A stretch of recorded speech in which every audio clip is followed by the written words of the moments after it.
Aujourd'hui, tu es converti à l'islam. Ouais. C'est arrivé à quel moment ça? En prison? Ouais, alors en fait, je m'intéressais depuis tout petit, comme je te disais, j'ai tout lu, hein. Soit bouddhisme, judaïsme, hindouisme, shintoïsme, je me suis intéressé à l'anime, toute religion, toute spiritualité. Et j'avais pas plus de, de renseignements sur l'islam et tout, j'avais jamais lu le Coran ni quoi que ce soit. Et, mais je continuais, hein, même quand j'étais incarcéré, tous les dimanches j'étais à la messe. Okay. Et c'est au mitard. La seule religion que je n'avais pas étudiée, en fait, c'était l'islam. Mais j'avais aucun... Pourtant, j'ai grandi entouré de musulmans, tu vois, en quartier. J'avais pas de bonne ou de mauvaise appréhension, tu vois, je savais pas. Pour moi, c'était la religion comme les bouddhistes, religion axée beaucoup sur l'Asie, tu vois, l'hindouisme en Inde, l'islam, pour moi, c'était plus religion en termes Arabie, Afrique, tu vois, j'avais pas cette... Et du coup, je me retrouve au mitard pour une bagarre, je sais plus, j'avais fait 45 jours, je crois, 40 jours, je sais plus. Et je tape dans la cellule au-dessus de la mienne et je demande au gars que je ne connais pas de m'envoyer des livres. Il m'a dit, tu veux lire quoi? Je dis, envoie-moi tout ce que... J'avais qu'une Bible avec moi. Et je lisais la Bible tous les jours, moi. Ouais. Il m'envoie le Coran. Il m'envoie un livre, il m'envoie le Coran. Le surveillant, il me dit, tiens, Samson, est-ce que tu n'es pas musulman? Moi, je dis, non. Ah, ben donne, j'ai jamais lu. Impeccable. Pas dans le sens, tiens, mais oui, c'est vrai, tu sais, ça m'est revenu, je l'ai jamais lu. Je me pose, je le lis.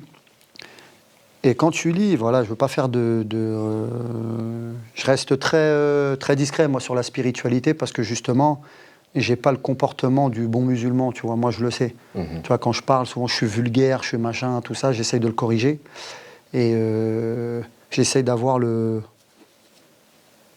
J'estime qu'il faut essayer de redonner une bonne image de l'islam, et moi, je le fais pas. Et je m'en veux, tu vois. Donc, c'est pour ça que je parle peu de religion. Et du coup, je lis les premiers versets de la sourate Al-Baqarah qui disent « Voici le livre au sujet duquel il n'y a aucun doute. C'est un guide pour les pieux. » Donc je me suis dit « Lis-le comme tel. » Et ça a été une révélation. Je peux même pas t'expliquer ce que... Tu vois, là, j'ai la chair de poule. Ouais. Je peux même pas t'expliquer ce que je ressentis à ce moment. En fait, toutes les questions que je m'étais posées sur... moi, c'était beaucoup sur la mort de mes proches. À part ma mère, là, ma grand-mère, il me reste plus grand monde, tu vois. J'ai perdu même tous mes amis. Parfois pour des causes naturelles, la plupart pas pour des causes naturelles, tu vois. Et je me posais beaucoup de questions par rapport à ça. Le pourquoi, du comment. Et quand j'ai lu dans l'islam tout ce qui était lié au destin, et il y a des choses qui m'ont frappé, c'est que Dieu, donc Allah, il dit dans le Coran que vous dites que vous croyez en Allah, ses livres, ses messagers, ses prophètes au paradis, et vous croyez que vous n'allez pas être éprouvé par un peu de faim, de soif, de perte de biens, perte de vos proches, de maladie, et de perte de la négoce ou les commerces. Donc, tu vois, je dis, mais c'est ultra logique.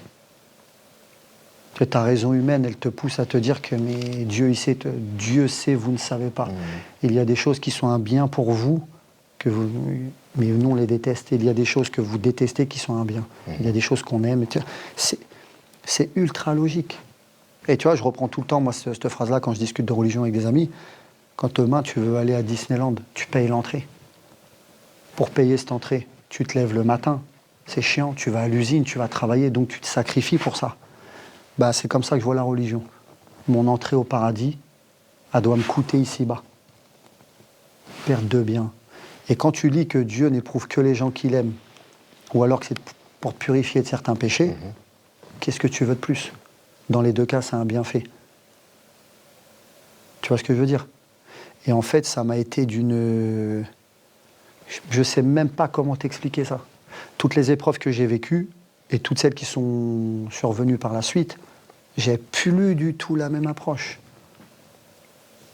Ça t'a peut-être aussi apaisé vis-à-vis mais complètement. La haine que tu avais en toi. Complètement.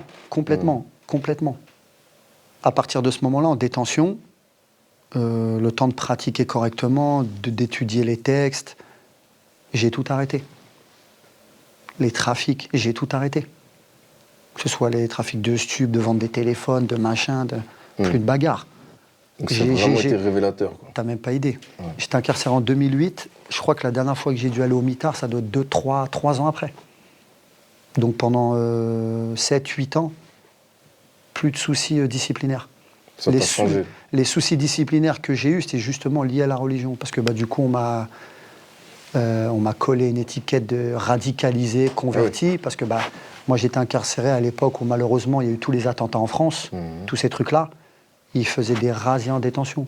Parce que tu passes du voyou au mec qui se lève à 5h du matin, où il passait à 4h, tu es en train de prier, tu as un ramadan, tu manges plus de porc, tu demandes à manger halal, tu machin, tu trucs, tu te laisses pousser la barbe parce que c'est dans ta pratique religieuse.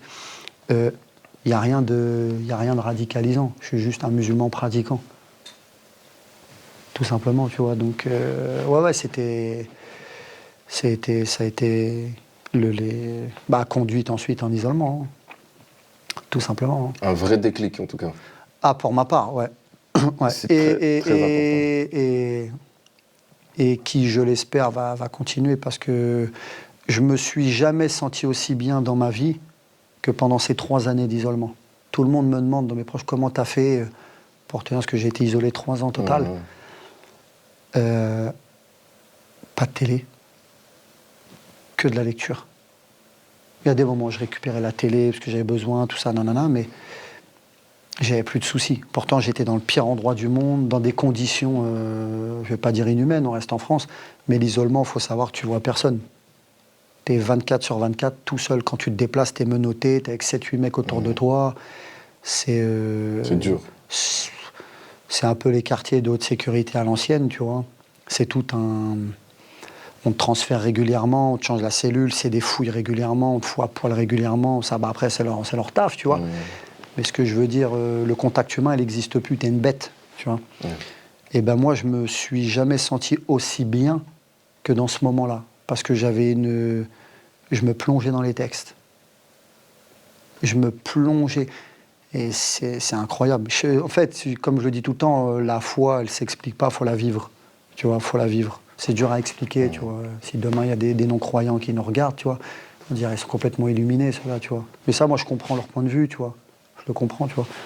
Donc, ouais, non, je me suis jamais senti aussi bien qu'à ce moment-là, en tout cas dans ma religion, dans ma vie, tu vois.